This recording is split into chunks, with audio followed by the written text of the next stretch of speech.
Well, do action, dear. Action! Da, da, da, da. No, not that. No. See, when you have woodworking lessons with Will, you have fun. And we have a husband and wife team here.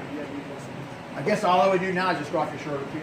Like I said, we can always make it longer. Don't worry about it. Yeah, add a trim because it wasn't even. Yeah. Just trim it off, and then, like I said, I think you understand what I told you to do, right? Yeah. It'll actually make it look really neat. Yeah. So don't worry about it. I don't think you need to do that. Yeah, if you don't have to, don't worry about it. Make it look really neat.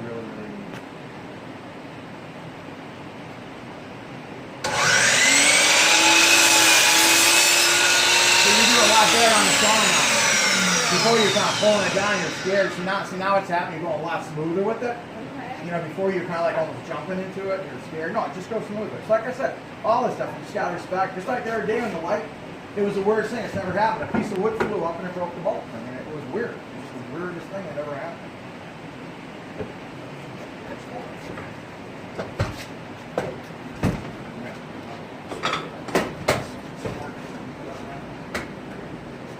Yeah. I might have it changed. I don't know. You always gotta check that. I always try to put everything back to zero, but I was gonna think about you. I knew you guys were coming, but I just, you know. No, I think it was when you were showing us the new filter. Oh, okay, could have been there.